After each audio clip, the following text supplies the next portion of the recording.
I passed all surgery. Mary, God forbid. Oh, reputation. I have lost my reputation, Iago. I have lost the immortal part of myself, and what's left is bestial. My reputation, Iago, my reputation. Now, as I am an honest man, I thought you received some bodily wound. There's more sense in that than in reputation. Reputation is an idol, and most false imposition, oft got without merit and lost without deserving. You have lost no reputation at all unless you repute yourself such a loser. What, man? There are ways to recover the general. Sue to him again and he's yours. I will ask for my place again. He will tell me I'm a drunkard. And as many tongues as Hydra. Such an answer would stop them all. Oh, strange to be a sensible man, by and by a fool, and presently a beast. Every cup is unblessed, and the ingredient is a very devil. I do in friendship counsel you to leave this place, albeit you have deserved high commendation, to applause and love, yet such is now the Duke's condition that he misconstrues all that you have done. The Duke is humorous. What he is indeed more suits you to conceive than I to speak of. I thank you, sir, and pray you tell me this. Which of the two was the daughter of the Duke that here was at the wrestling? Neither his daughter, if we judge by manners. But yet, indeed, the lesser is his daughter, the other is daughter to the banished Duke. But I can tell you that of late this Duke hath taken displeasure against his gentle niece, and his malice against the lady will suddenly break forth. Sir, fare you well. Hereafter, in a better world than this, I shall desire more love and knowledge of you. I rest much bounded to you, sir. Fare you well. Fair princess, you have lost much good sport. Sport of what color?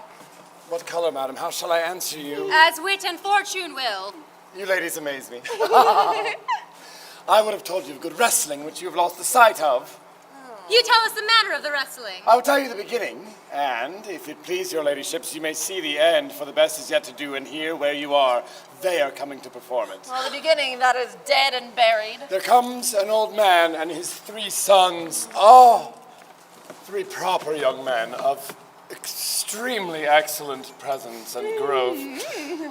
And the eldest wrestled with Charles, the Duke's wrestler, which Charles in a moment threw him, breaking 3 of his ribs. Charles throw! Charles break ribs! 1, 2, 3! Proceed. So he served the second. You also! And so he served the third. And you as well! Yonder they lie, the old man, their father, making such pitiful dole over them that all the beholders take his part. But what, monsieur, is the sport that the ladies have lost? Why, this did I speak of? Oh, well, thus men may grow wiser every day. This is the first that I heard the breaking of ribs was sport for ladies, huh? I promise you. But is there yet another?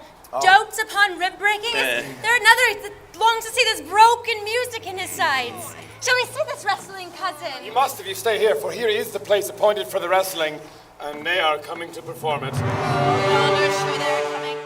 All the world's a stage, and all the men and women are merely players. They have their exits and their entrances. And in his time, one man plays many parts, his acts being 7 ages. At first, the infant, mewling and puking in the nurse's arms. Blah. And then, the whining schoolboy with his satchel, his shining morning face, creeping like snail unwillingly to school. Oh. And then the lover, sighing like furnace, with a woeful ballad made to his mistress, eyebrow. And then the soldier, full of strange oaths, bearded like the pard, jealous in honor, sudden and quick in quarrel, seeking the bubble reputation even in the cannon's mouth. And then the justice, yes, in fair, round belly, with good cape and lined, with eyes severe and beard of formal cut, full of who I saws and modern instances. And so he plays his part. In the 6th age, shifts to the lean and slippered pantaloon, spectacles on nose and pouch on side, his youthful hose well saved, a world too wide for his shrunk shank, and his big manly voice turning again towards childish dribble, pipes and whistles in his sound. And the last scene that ends this strange, eventful history is second childishness and mere oblivion. Sans teeth, huh? Sans eyes, huh? Sans taste, sans everything. There's neither shrub nor bush to bear off any weather at all. Another storm brewing, I hear it sing in the wind. Thunder as it did before, I know not where to hide my head. What have we here? Man or a fish? Dead or alive? Oh! A fish. He smells like a fish. A very ancient and fish-like smell. Oh, strange fish. Leg like a man. His fins like arms. Whoa, I know my joke.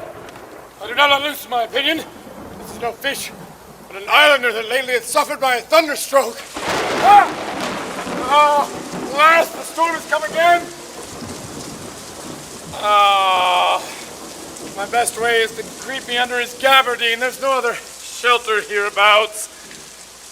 Misery acquaints of a man with strange bedfellows. Here will I shroud till the dregs of the storm be past. Here comes my clog. I have, sir, as I was commanded from you, spoke with the king and have procured his leave for present parting. Only he desires some private speech with you. Shall obey his command. You must not marvel, Helen, at my present course, which holds not color with the time, nor does the administration or required office on my particular. Prepared not, was I, for such a business. Therefore am I found so much unsettled. This drives me to entreat you that presently you take our way for home, and rather mused than asked why I entreat you, for my respects are better than they seem. This to my mother.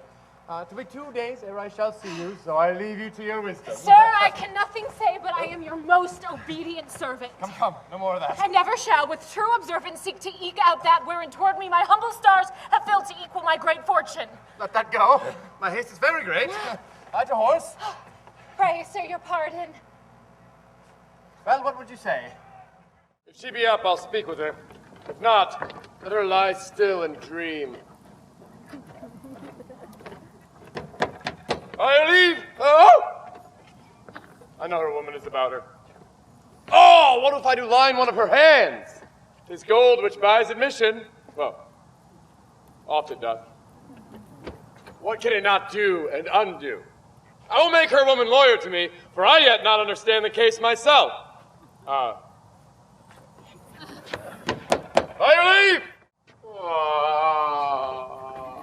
I love and hate her. For she is fair and royal, and hath all courtly parts more exquisite than ladies, woman. From everyone the best she hath, so that she, of all compounded, outsells them all, but disdaining me, and throwing favors on the low posthumous, slanders so her judgment that what else is rare is choked. And in this point will I conclude to hate her, nay, indeed, and to be revenged upon her, for when fools shall, who is here? What are you packing, Sirrah? Come hither. Where is thy lady? In a word, or thou art straightway with the fiends. This letter contains the history of my knowledge touching her flight. Oh, let's see it. I will pursue her even to Augustus' throne. Sirrah, is this letter true? Sure, as I think. It is Posthumus's hand. I know it. Sirrah, if thou wouldst not be a villain, but do me true service, undergo those employments wherein I should see fit to use thee with a serious industry, that is, whatever villainy soe'er I bid thee do, to do it truly and perfectly. I would think thee an honest man. You shall not want my voice for thy preferment, nor my means for thy relief. Well, my good lord.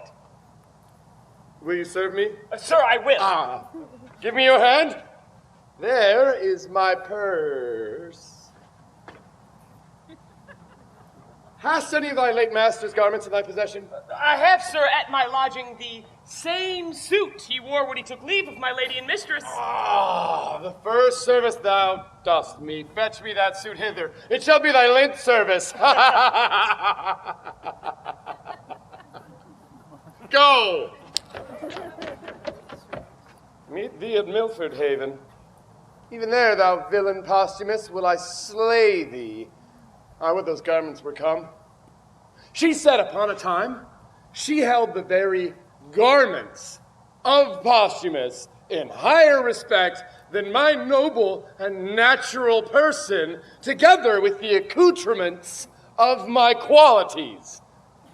With that suit on my back, will slay him, and in her eye, which will be a torment to her contempt, he on the ground, my speech of insultment done on his body, and to the court I'll knock her back, foot her home again. What?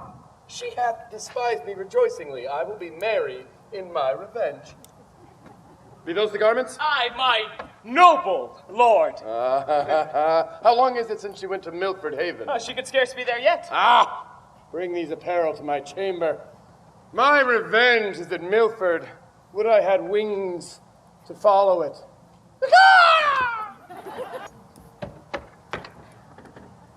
I'm near to the place where they should meet. If that Pisanio have mapped it truly. Oh. How fit his clothes serve me. I mean, the lines of my body are as well drawn as his. No less young, more strong. More strong. Yet this imperceptive, imperceiving, impoverished, impious, imperseverant thing loves him in my despite. Posthumus! Thy head which now grows upon thy shoulders will within this hour be off! Oh, die the death!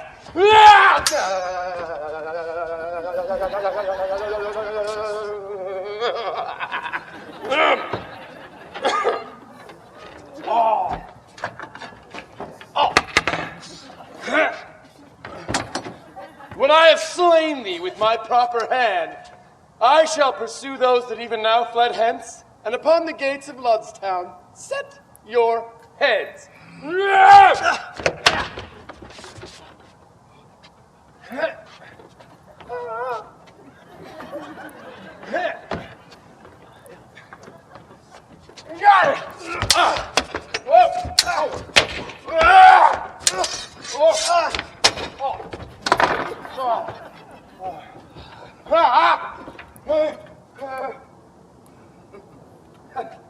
Yield! Rustic man!